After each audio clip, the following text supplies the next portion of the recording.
Good morning. Welcome to the August Dig Deeper webinar. I'm Jeff Hammond, Executive Director at IGSHPA, and we're happy to have Tom Wyer from Geo-Flo as our speaker this morning. Before we get started with Tom, I have just a few announcements and news to talk about. So we'll go through these few slides here. Let's see. Actually, I started at the end. Pardon me as I back up. All right, so we'll start with some news and updates. You may have heard about the U.S. Department of Energy's Geothermal Technologies Office and the $13 million funding opportunity that was announced in July. GTO is looking for some subject matter experts in the areas of design professionals, developers, community voice, and workforce and labor development. If you're interested, just contact IGSHPA at the info@igshpa.org address, and we'll forward that on to the appropriate person at DOE. Just a side note there, if your company is applying for these funds, you will want to make sure that you look at the regulations there before applying as a subject matter expert, just to avoid any conflict of interest. So that's great news. I also wanted to call out some updates on the IGSHPA website. We continue to add more content. If you haven't set up an account on the member portal, it's located right underneath this membership menu. Just mouse over membership and pick on and choose members login. That will take you to the members only portal. A whole bunch of choices here now. Once you log on to the member portal, the members only resources is where we're building out a lot of content. You'll find just this month we've added a couple of new videos to the website. There's some IGSHPA calculators and some additional items on the members only resources page. So check that out if you haven't been to the member portal yet. Also a reminder on our annual conference in December in Las Vegas. We're partnering again with National Groundwater Association. Our theme this year is the groundwork for sustainability, geothermal. Check it out. It's on the website. We are already getting a number of sponsors. You can see that they're filling up quickly. So if you'd like to sponsor the conference, you may want to take a look at that before all the sponsorships are gone. Thanks to all of our sponsors so far. We certainly appreciate it. Likewise, the exhibit hall is filling up quickly. Right now, we have 3 booths left. So again, thanks for support of the conference. We are looking into the possibility of expanding, but at this point, we haven't confirmed that. So if you're going to exhibit and show your products and services, you want to check that out sooner than later. As far as CEUs and renewals for 2022, I've announced this before, but we're no longer waiving CEUs when you renew your certification. The town hall and Dig Deeper, like this webinar, is eligible for points, 0.1 per contact hour, and then we will send out certificates in half CEU intervals. So if you would like to be included on these CEUs, make sure you send an email with your name and email address to the info account, or I'm sorry, to the info login on Zoom. You'll see the IGSHPA login. Just send a chat message and make sure that you include your name and your email address in that chat message. Just some housekeeping. If you have questions, please enter those into the chat. And at the end of Tom's presentation, I will read the questions from the chat, and we'll have some excellent discussions, I'm sure, afterwards. And so if in the meantime, please mute your microphone, and that way we'll have a good session with Tom, and we'll be able to address those questions at the end. And one more slide, and I'll turn this over to Tom. The upcoming presentation represents the opinion of the presenter and does not represent any official position, opinion, or endorsement of any products or services by IGSHPA or its members. IGSHPA town halls and Dig Deeper webinars are for member updates and education on the latest information in the geothermal heat pump industry and are not meant to endorse one technology brand over another. It's the speaker's responsibility to disclose any conflict of interest or position that may arise in the content of the webinar. So with that, let me introduce Tom Wyer and stop sharing my screen and turn this over to Tom. Tom is the president of Geo-Flo Corporation, the leading manufacturer of pumping systems, tools, and components of geothermal and hydronic systems. He has been working in the geothermal industry for 17 years, focusing on product development, application engineering, technical support, training, and sales. Tom is a volunteer on IGSHPA and CSA technical committees and on the advisory board for the Design Technology program at Ivy Tech Community College in Bloomington, Indiana, where he served as an assistant professor for 5.5 years before joining Geo-Flo. His formal education includes Bachelor and Master of Science degrees in mechanical engineering from Purdue University. So with that, I'm happy to turn it over to Tom Wyer. Thank you very much, Tom. Thanks, Jeff. Jeff, can you see my screen? I think I hit the share button, but I'm not sure if I got it. Oh, you're on mute, Jeff. No, I can't see that yet, Tom. Okay, try this again, and there we go. Perfect, thank you. All right, very good. Jeff, thanks for the introduction, and appreciate everybody logging in today and taking some time here on a Friday afternoon, or close to afternoon if you're on the East Coast anyway, or morning if you're on the West, to spend some time talking about series and parallel pumping. I did a quick look at the participants in here, and we got a lot of people on the call today, and I recognize a lot of your names and appreciate you guys that are coming to these presentations. The goals for the presentations are what you see here on the screen. We're really going to dig deep into series and parallel pumping installations, talk about pump curves and parallel pumping applications with both constant speed and variable speed products, flow centers, pump stations, pump modules, whatever you want to call them. Really, my goal is also recognizing that we have a wide variety of experienced people on the call. Some folks may be sort of new to the industry. And again, I recognize a lot of your names from the chat room. And there's some folks out here that have a ton of experience. And my goal is that I can show something to the folks that are just starting out that they can learn about series of parallel pumping installations, but also hopefully show something to even the experienced guys who have been around the industry a long time, that you might learn something as well. So with that, let's jump into discussing pumps in series. So really, the most basic concept with a pump in series is that the suction pipe of one pump is connected to the discharge of another, or I can say it the opposite way. The discharge of one pump feeds the suction of another. That's the definition of a pump in series with another pump. And you can see that in the graphics that I have here for both pressurized and non-pressurized flow centers. So in a pressurized flow center, the pumps are separated by typically a hose kit, but you have the same suction side being fed by the discharge side. So in this case, the circulator feeds through the coax and back to the suction side of the second pump, goes out to the loop and back in.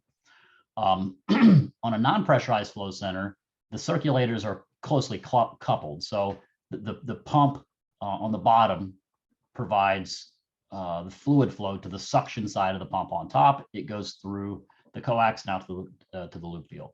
The reason that we do this is so that we can actually use much smaller circulating pumps and put them in series to create a composite pump curve that will overcome the head loss in the system to provide the flow rate that the system needs. You could typically do two pumps for less than the cost of a much larger pump that may need to be required to give you that flow rate. The other nice thing about pump systems like this is that it provides some redundancy, and we'll talk a little bit more about how they provide redundancy when we start talking about the pump curves themselves. But there's a lot of cases where you have two pump flow centers and say maybe a 4-ton 2-stage heat pump. One of the pumps can die, and you could still get enough fluid flow out of the remaining pump that's working to prevent that unit from tripping, particularly if it's running in first stage or you have really mild fluid temperatures coming in for your loop. So that's a really nice thing about having pumps in series, is that they can be smaller and you have some redundancy. The way it actually works the way that these pumps in series work is they simply split the pressure drop in the system between each pump. So again, if we look at a pressurized and a non-pressurized flow center system, we can see if we were to put gauges on the suction side of our circulator and discharge on all four spots on a pressurized flow center, or just a discharge on a non-pressurized flow center, we can sort of see how that happens. So if we were to measure the pressure drop across the circulator on the left, it's going to equal the pressure drop across the circulator on the right, because they have to. Both pumps are running at the same point on their curve, which means the head loss that the pump or each pump's running at is the same, provided obviously that they're the same circulator, right? So two Grundfos 2699s, for example, a workhorse of the industry, if they're the same pump, and you measure that differential pressure across one of the pumps, you can reasonably assume that it's going to be the same across the other pump. Knowing that information, you can go to the pump curves, look up that differential pressure, and then figure out what your flow rate through the system is. Of course, you can do that by doing a pressure drop measurement across the heat pump, which is the most common way of figuring out flow in our industry, and looking up that information on the pump curves. Excuse me, in the manufacturer's literature for the heat pumps. Interestingly, on a non-pressurized flow center, you really would only need one measurement. You just need the measurement at the discharge right here of these two pumps. And that's going to tell you what your total head loss is across the entire system. So that's the head loss that the circulators see through the hose kit, through the coax, back out through the loop field, and back into the non-pressurized flow center. The pump curves, when we're doing design work, we have to look at our pump curves to pick the pumps that are going to work for the system that we're designing. If we are using the same pump, it's really, really easy. All you have to do is take your pump curve for a single pump, and for every flow rate, you just double the head loss. So if you have your typical pump curve with your head on the left and your flow rate across the x-axis, you can simply double those numbers. If you've got two pumps, you can triple them if you've got three, you can quadruple them if you have four pumps in series, and that's how you can generate that pump curve. It gets a little bit more complicated when you have pumps that are in series that are different model pumps. So in order to generate those curves, you basically have to add, in the same way, every head capacity at each flow rate along the entire curve to generate the composite. So this blue curve is my first pump. This orange curve is the second pump, and the green curve is my composite. So I simply take the head capacity of the first pump curve, add it to the head capacity of the second pump curve to get the capacity of the composite curve, which is we see in green. So you do that all the way across for every flow rate. You add the two head capacities together and you generate your composite curve. Okay.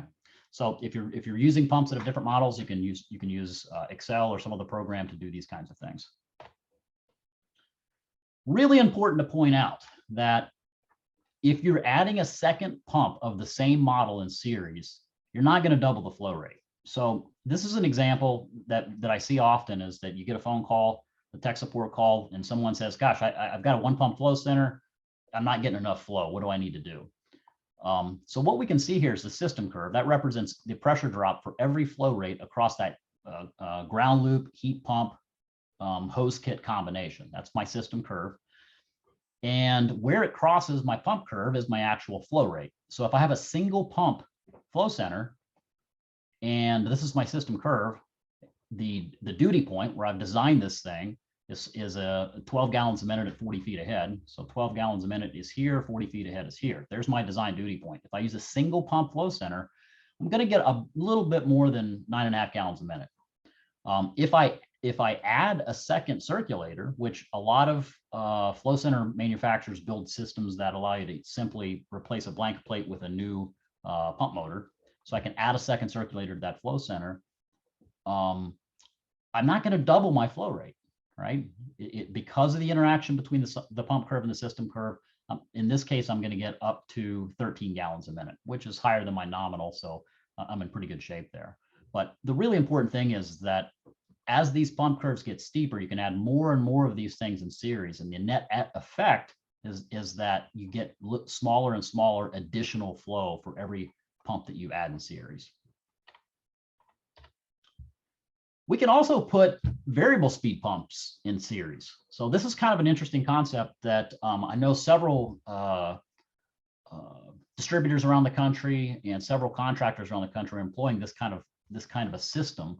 So I wanted to show a graphic of it and sort of talk through what we do with these. So in this case, we're using 2 ECM pumps. They work exactly the same as 2 constant speed small circulators. You can put them in series, and the head capacity of that circulator is doubled.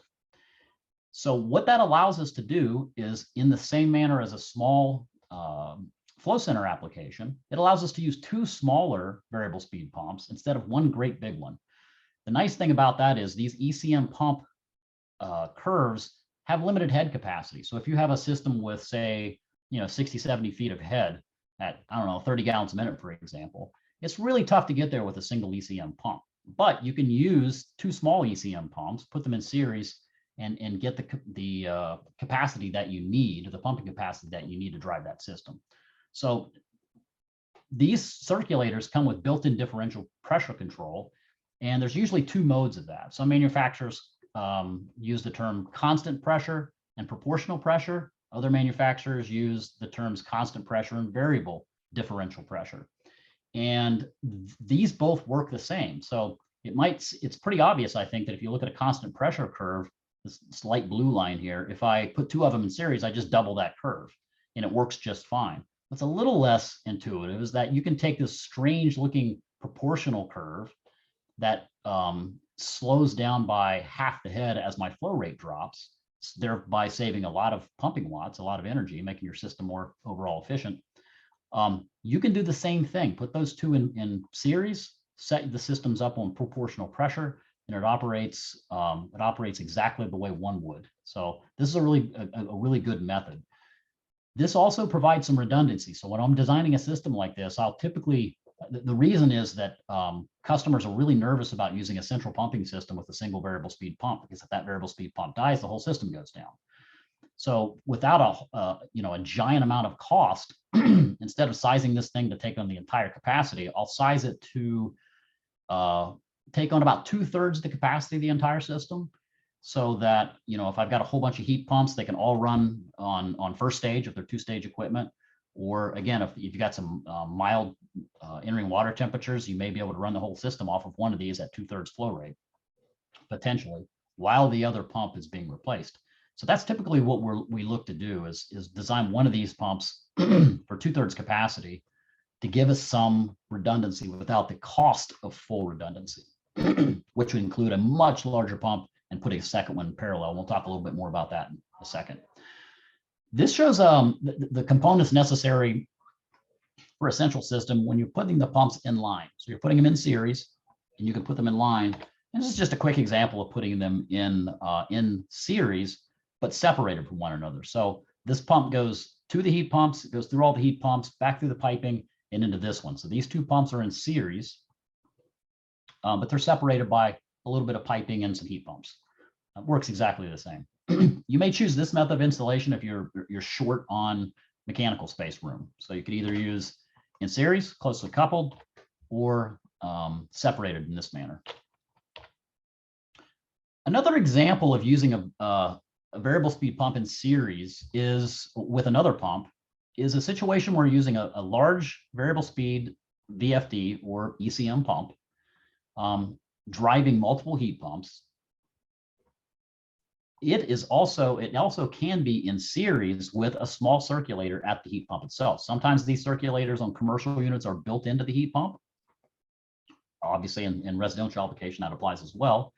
Or in some cases, you may have units with modulating valves on all the units and a single circulator on one of the units. So the advantage of doing this, and just to point this out very clearly, the flow is going this way through the circulator pump. So this large VFD pump now is in series with this small circulator through this heat pump and then back out to the loop field.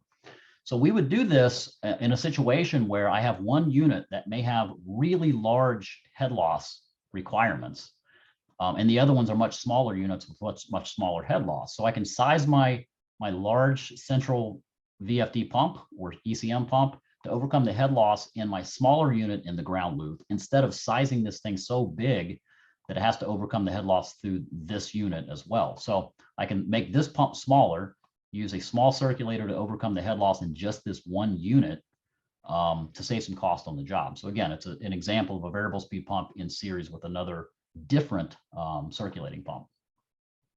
The other application for this would be if this unit is located somewhere else in the building. So in some cases, you have all the units in the same mechanical room, but I work on a lot of jobs where the heat pumps are located throughout the structure, throughout the building. And in some cases, you have a remote unit that is maybe 100, 150, 200 feet away from all the other units in the mechanical room and from the central variable speed pump. And in those cases, again, you can use a small circulator to overcome the head loss between the main supply and return piping and the heat pump itself. So you can size that circulator to overcome the head loss in the piping to and from the heat pump, and the heat pump's coax and the ECM variable speed pump is sized to overcome the head loss in the rest of the system. So those are some examples of variable speed pump applications. And next, we're going to talk about pumps in parallel. So again, we start really basic definitions. The definition of a pump in parallel with another pump is that they share the same suction pipe and they share the same discharge pipe. So whereas in a series system, I'm pumping from discharge to suction, on parallel systems, they're both pulling from the same pipe. The thing that we must include in all systems with parallel pumps, whether it's ground source heat pumps, geothermal systems, or any other pumping system, is you have to have a check valve. So if you don't put a check valve on the discharge of your pump, the fluid flow is going to come in the suction side and then go back through the other pump and then back to that circulator, that pump system, bypassing whatever you want it to flow through. And if we see that on a more typical geothermal application, we can see this. So this is an example of a system where we have either someone installed it without a check valve, or the check valve is stuck open on this particular unit. So when this unit starts, it's going to pull fluid in through the coax, back out through the flow center. And then instead of going through the loop field, which has a higher pressure drop, it's going to take the path of least resistance, or of lowest pressure drop, which is this direction, through this flow center, and then back to the heat pump. So if this operates for a very short amount of time, obviously you're gonna trip the heat pumps. You're gonna go out on high or low pressure. You're gonna freeze your coax, or have high head pressure in your system. It's gonna trip. So that's why we must have a check valve on any system that have pumps in parallel. Now, notice the previous slide, I didn't show non-pressurized flow centers in parallel. And that's because you can't. You cannot install two non-pressurized flow centers on the same loop, a shared loop, with two separate units. They must share a tank. And this is why. I get this question quite often, and I wanted to spend a little bit of time explaining it. So even if I put a check valve on the discharge, as one would imagine you're supposed to do on a pumping system in parallel, watch what happens if, say, these circulators turn on. So the fluid flow would come from the tank through the system, through heat pump one, back heading toward the loop. It cannot go this direction. It can't follow this direction through the heat pump because of this check valve. So that's good. You think, all right, I got this thing licked, but you don't, because the fluid is going to go through the loop field, coming back to the return pipe, and where that pipe is tied in has a higher pressure than where the second system is tied in. So if it has a higher pressure, it's again going to follow the path of least resistance. There's going to be more head capacity at this point to force fluid into this pipe and overflow the other tank. So you cannot put two non-pressurized flow centers on a shared loop unless they share the tank. So we would have to tie these two tanks together, which is what a lot of manufacturers do. So there's several flow manufacturers in the US that build products that use a shared tank. And this is just an example of a couple of those where we have a two-circuit unit, and this is a multi-circuit unit, all sharing the same tank to prevent this issue of overflow. Okay, so if we're looking at the pump curves for pumps in parallel, again, it's pretty straightforward if the pumps are the same. So if we look at the chart here on the lower right, if they're the same model, all we have to do to determine the performance curve for two pumps in parallel is simply double the flow at every head loss value. So, 0 GPM, obviously 0. We go to 10, it jumps to 20 all the way across. So we're just doubling the flow capacity at every head loss value. Once again, it gets a little complicated creating these composite curves when you have pumps in parallel, different pumps in parallel. So this chart shows, so this graph shows the red pump being pump 1. Pump 2 is actually a separate pump system. And then the purple curve is the composite. What's really interesting to notice about this is that pump number 1, the red pump, contributes nothing to the overall flow of the system until we get to past this intersection, right? Again, assuming this is two parallel pumps on a shared system. In order to generate the curve, we simply take at every head loss value, whatever the flow rate is for that pump curve, we add it to the flow rate for the other pump curve to get the new point on the composite curve. So that's how you generate these curves. And they can get pretty complicated. This is just two separate pump systems in parallel. And this happens quite often, in fact. So, and we'll talk a little bit more about this in just a couple of minutes. But what this curve actually is are these examples down here in the lower left. These are pressurized and non-pressurized two-circuit flow centers. So circuit 1 and circuit 2, or circuit 1 and circuit 2. It's a single pump in parallel with two pumps. That's what this composite curve actually is.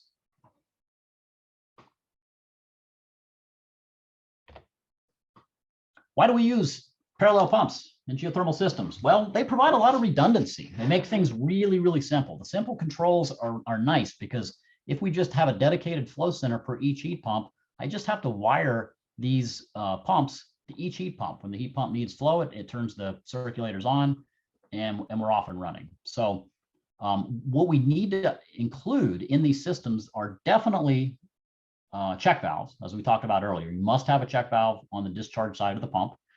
And typically, you're going to see balancing valves. Either if you have a very simple system, like 1 or 2 units, you might use a ball valve. You may also see things like circuit setters, like this blue handle dude right here. It's a circuit setter. There's another style circuit setter that another manufacturer makes. These are really useful when you have large numbers of systems. You can also use things like automatic balancing valves, which make things even easier if you have set flow rates for each one of those units. Commissioning these kinds of systems gets to be very difficult, which you've got large numbers of parallel pumping systems, because you must commission them when all the systems are running simultaneously. When you're using automatic balancing valves, you've got to be really careful of the CV of that valve. That's the characteristic pressure drop number. And the higher the CV, the better, typically. That means the lower the pressure drop. You also have to be really careful when you select these devices to not, of the minimum delta P requirement across the valve to make it actually work. So most of these valves have a curve that will say, look, you need at least 2 PSI or 5 PSI or 10 PSI of pressure drop across that valve in order for it to work. And you can calculate that obviously based on the CV value of the valve itself. So what that can do to you is have a restriction point in your system. And if you're using small circulators, it may add too much head loss in order for those circulators to be able to overcome it. You might have to use larger circulators, more circulators, or throw that valve out altogether. So you got to be really careful when you use these fixed orifice devices. These are typically used in open loop systems where you have really large open loop pumps. And since you have a lot of spare head capacity on those well pumps, you don't have to really worry about the pressure drop about these so much. But these things have really high pressure drop, somewhere in the range of, I think, around 5 PSI minimum across them. And 5 PSI is times 2.31 gives you your feet of head. So more than 10 feet of head loss across this valve, potentially when you're installing it in these systems. So you've got to be really careful using these fixed orifice devices as circuit setters or flow regulators in distributed systems. Another thing I want to point out is that you have to size these if you're picking them from a catalog. Don't pick them based on the pipe size. You might actually have to upsize the circuit setter because of things like minimum delta T and the flow rate that that valve will have. So if you have 1-inch lines, for example, you might actually have to bump the valve up to 1.25 to get in the flow rate range that you need. So some of these things are like these Cleffi devices are really nice, but the 1-inch value taps out at about 10 GPM. So you have to go up the 1.25 version to get the higher flow rates. And we talked a little bit about this on the last slide, excuse me, that these distributed systems really get some complex composite curves when you put a bunch of them in parallel. We can put ECM pumps in parallel as well. So this is an example of a central pumping system that uses zone valves or modulating valves at each one of the heat pumps with 2 circulating ECM pumps in parallel. And this shows you the components that you need. Once again, I've got check valves on each one of my units and isolation valves. I've got flush valves, etc. Typically, when you see pumps in parallel like this, they are sized such that each individual pump can provide full flow rate.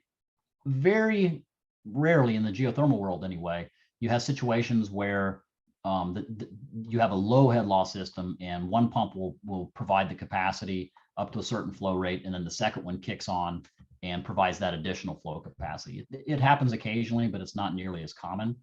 More commonly, we're looking for a circulating pump to overcome the entire head loss of the system. And then these pumps will alternate based on time or energy use to provide the flow and equal runtime, things like that. And if one pump dies, then the other one will just keep running. Some manufacturers make dual head parallel pumps. So these couple of manufacturers you can see that make these dual head parallel pumps. Nice thing is that they have check valves built into the pump housing. So you don't have to install a separate check valve on the discharge of the volute. So it has to be located to block off each section of the power head. They're nice because they have a little bit lower cost because I don't have to have the same number of components, as you can see in this graphic, where I have 2 separate check valves and 2 sets of valves on each one of these.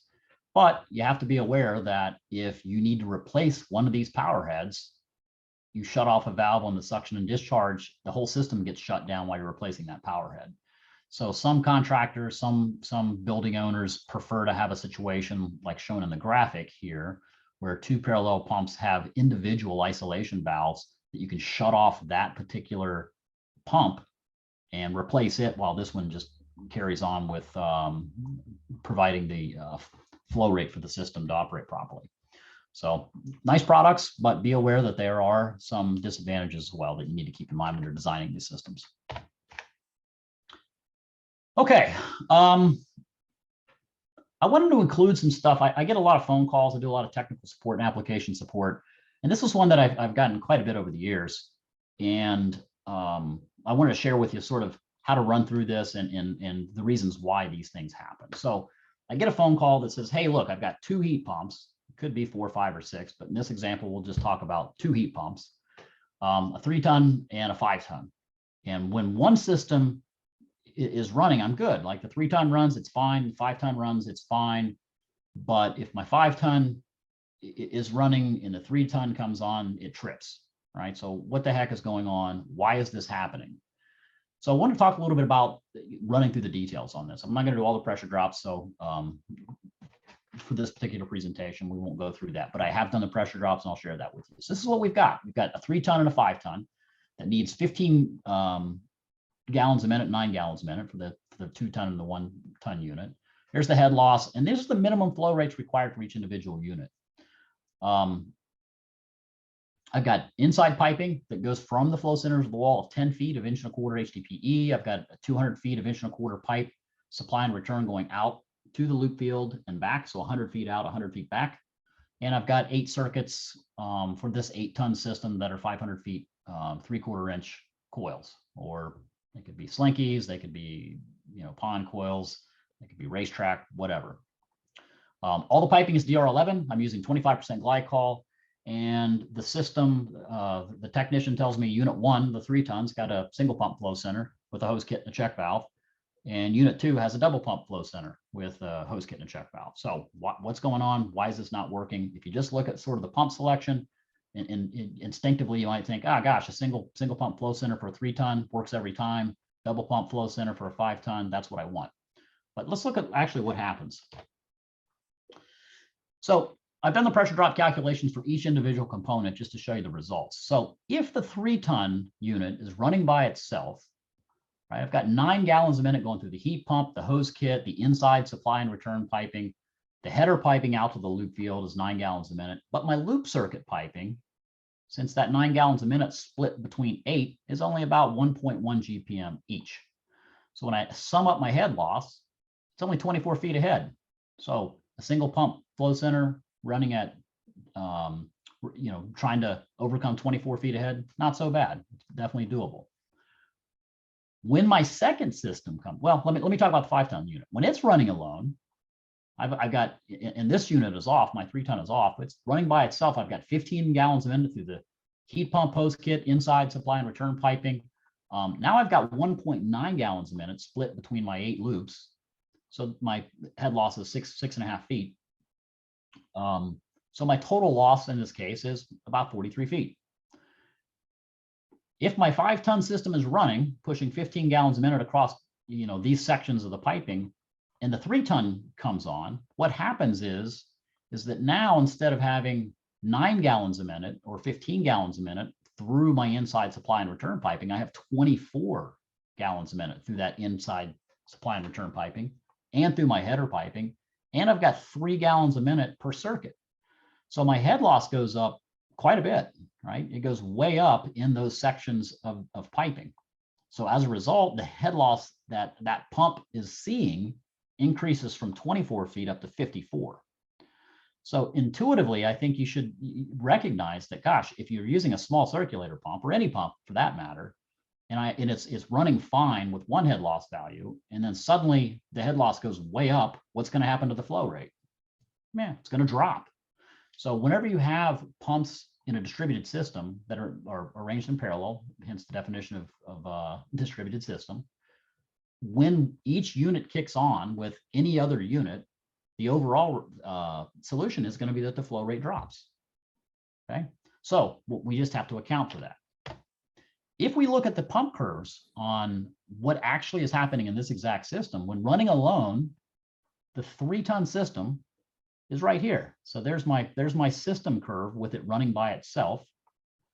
I'm getting 9 gallons a minute. Perfect. When the 5-ton unit kicks on,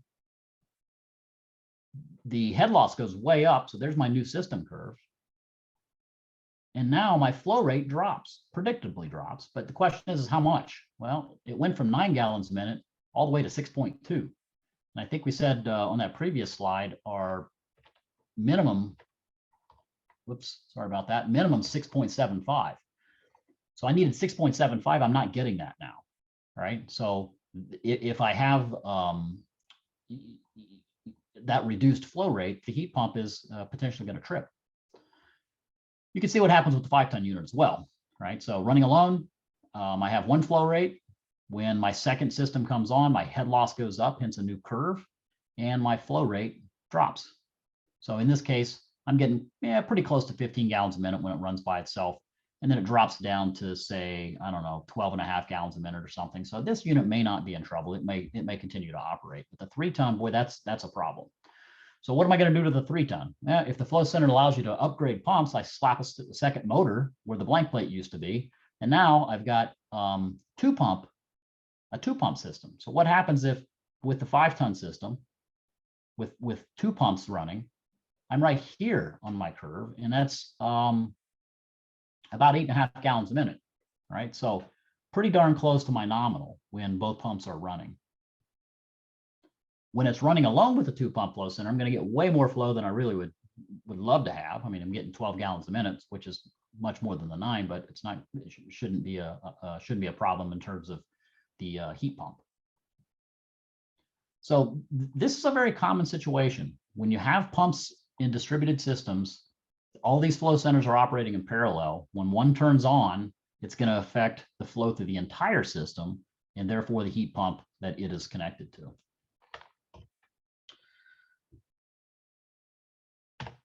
By the way, another thing I want to point out on this is that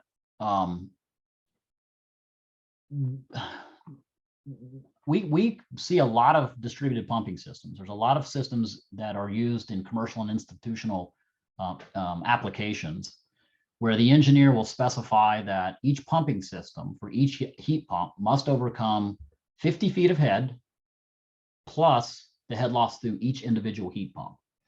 And when you have that many parallel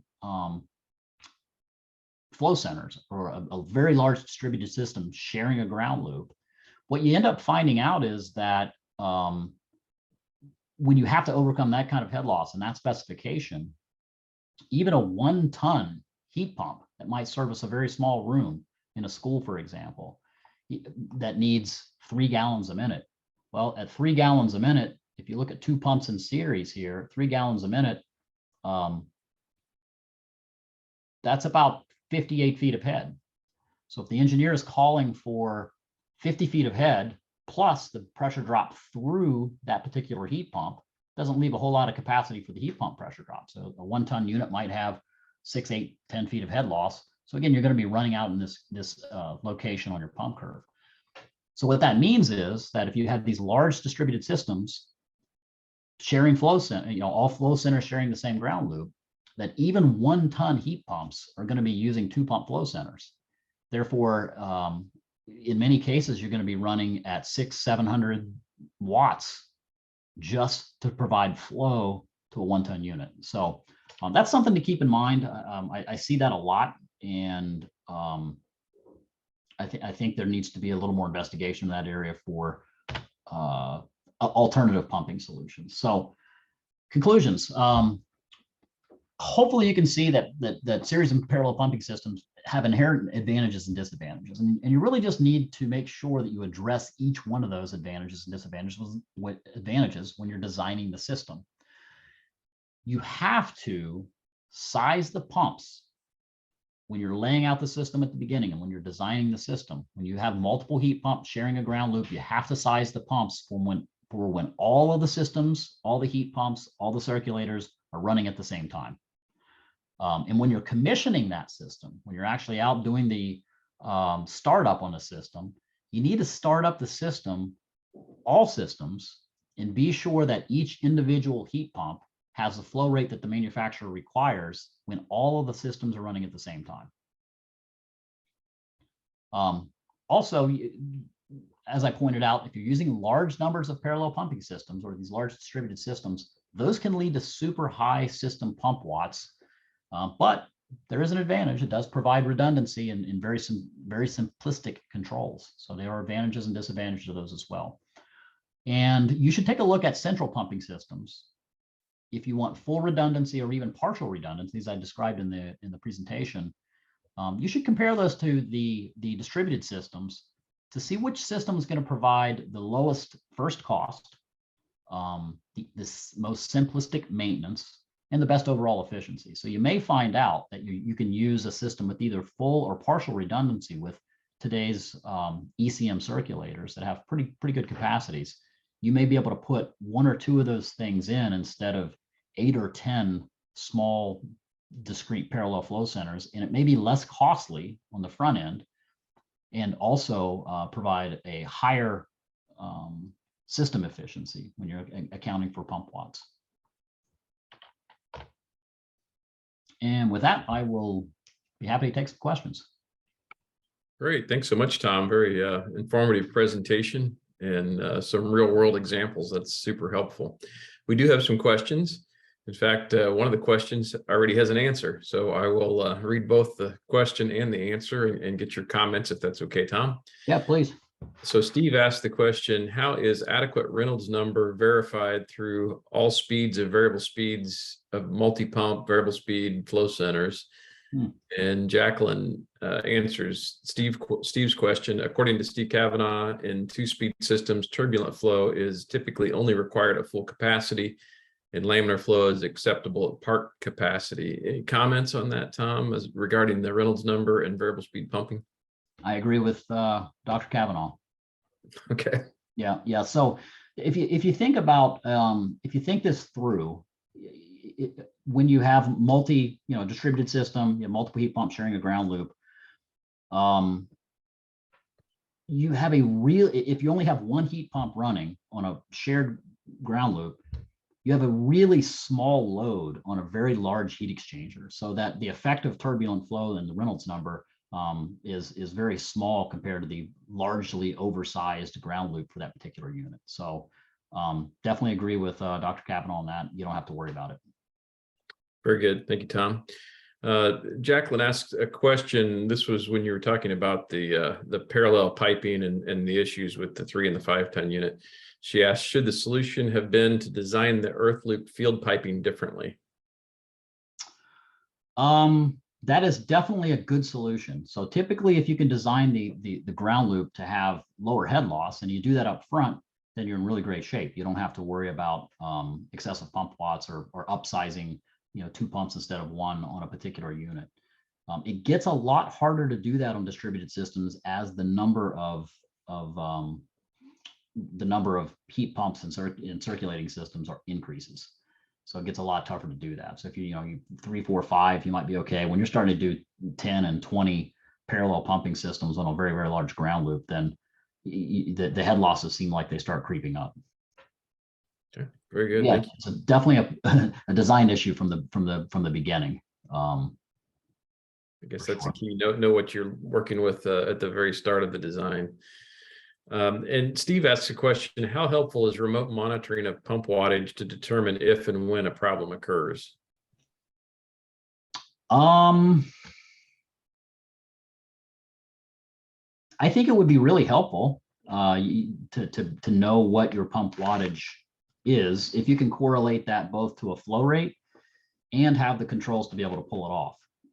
I'm not really aware of any commercially available plug and play device that you could simply, hook onto a PSC circulator, constant speed circulator, to monitor those watts and report out to the cloud. I know several manufacturers have control systems that allow you to monitor things like refrigerant temperatures and pressures and pump watts, but they also typically show flow rates. So that would be an indicator of pumping issues or problems with the system as well. But I think it would be useful. I just don't know the practicality of it. Okay, very good. Thank you, Tom. Yeah, along those lines, I know we have a limited amount of time, so there's only so much we can dig into this, but would you talk a little bit about primary, secondary pumping in relation to having these multiple parallel pumps and then one central pump?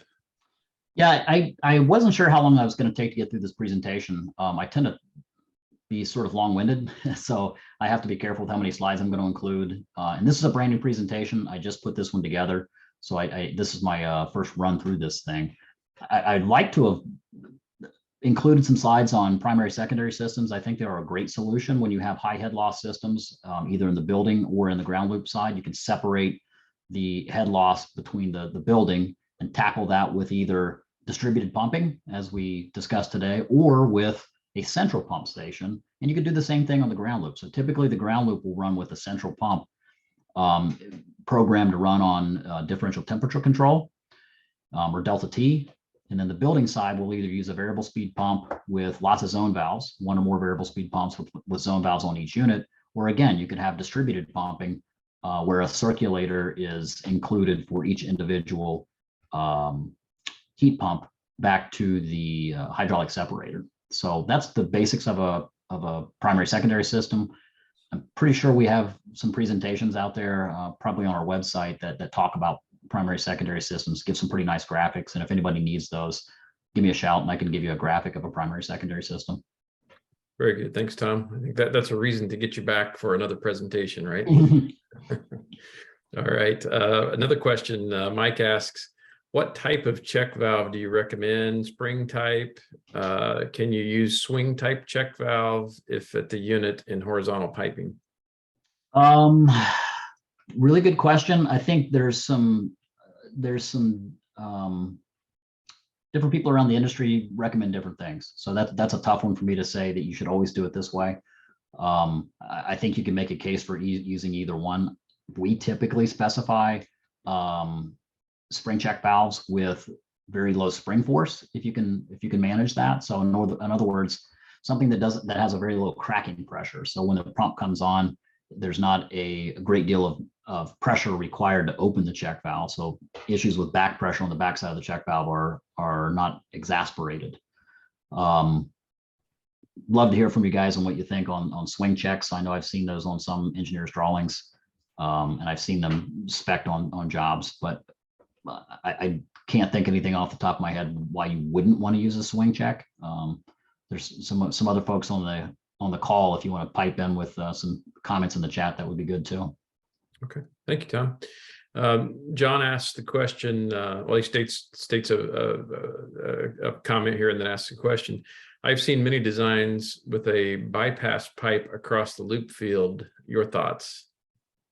So a bypass valve with a differential pressure valve included, or I mean, what's the I believe he's just saying this is a pipe across the loop field. So it's he said yes, yeah, with a differential pressure bypass. Yeah, yes. Across the loop field.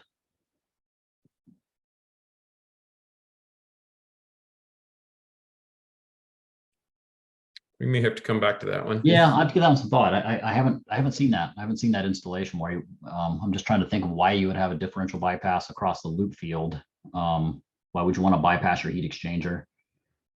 I don't know. I have to give that one some thought. Okay. Shoot me an email offline, and I'd be happy to dig into it. Very good. We can certainly circle back. Jeffrey asks the question or makes a statement here. I locate the check valve on a low turbulence line, typically on the suction side of a double pump flow center. Discharge side of a pump creates turbulence, and the spring checks appear to have a high failure rate. Any comments on that, Tom? I never argue with success. So if that's what's working for you, then keep doing it. Every pump manufacturer that I'm aware of on small circulating pumps have used the same check valve insert style device, and they're all located on the discharge side of the pump.